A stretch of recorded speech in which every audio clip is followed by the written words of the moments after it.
Good morning, everybody. As the Cajun cook, Justin Wilson, used to say, how y'all are? How y'all are? I'm glad for you to see me, I guarantee. How y'all are. Today's vlog, a little bit different.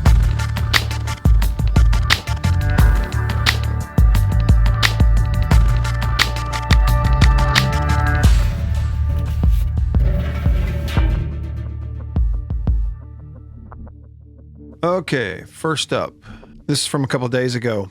Hummus and oil. What's going on with the Big Ten? Are they going to move up the season? I just cannot imagine those powerhouse programs, Michigan, Ohio State, Penn State, Wisconsin.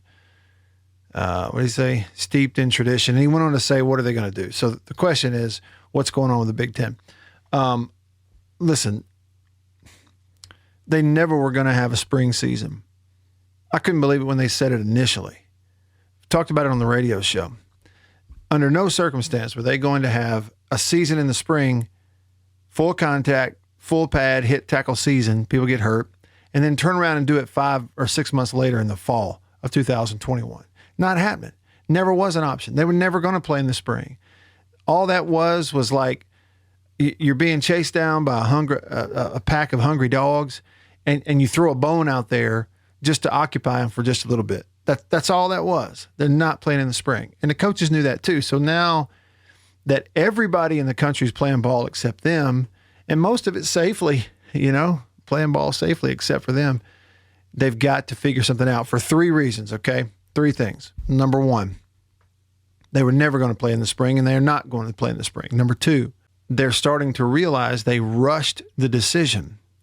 They didn't have to make the decision they made when they made it. And then number 3, their coaches and their programs and their supporters are realizing high school football is playing, other conferences, Conference USA, FCS, AAC, Big 12, ACC, SEC, they're all playing. The NFL is going to play. They're never going to be able to recruit the same. Listen, some of their programs are going to lose the players they have, and some of those programs, 4- and 5-star players, are not going to give them the time of day because of this, and they're realizing that. So no wonder they're trying to get together and have a season. This was from a couple of days ago. Dean said, "Aloha, Coach Matt." I love it when he says that. He said, "I like this vlog." This is the one about habits. This is just a comment. As Aristotle once said, "We are what we repeatedly do. Excellence, then, is not an act, but a habit." I love that.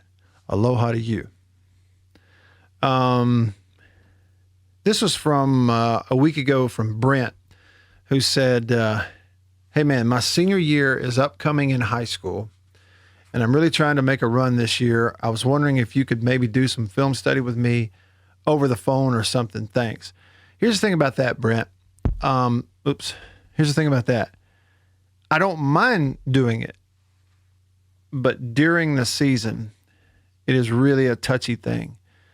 Recently, I've been trying to make a decision here because there's a local person who kind of wanted the same thing, maybe to go over the mental part of the game, but I hesitated, and I'm glad I did. I just don't think, for someone like me who's not a coach, you as a player, high school player, while the season is going on and you're practicing with your team and you're playing with your team, the only thing that needs to be going in your ear is what your coaches are telling you.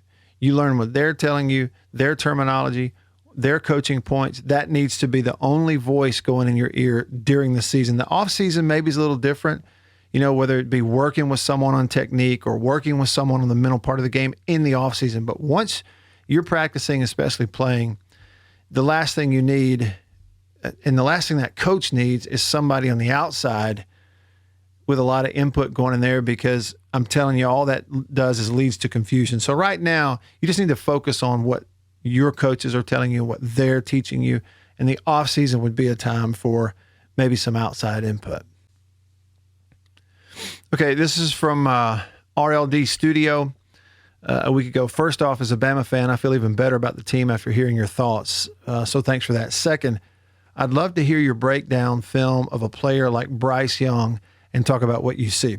I did notice, RLD, that Bryce Young didn't practice in the scrimmage on Saturday, whatever the reason. It didn't seem like it's anything serious, but You have to wonder if no spring, abnormal offseason, missed the first scrimmage, how far behind a guy like Mac Jones is he? This is what I know, and we can do a film study, but this is what I do know.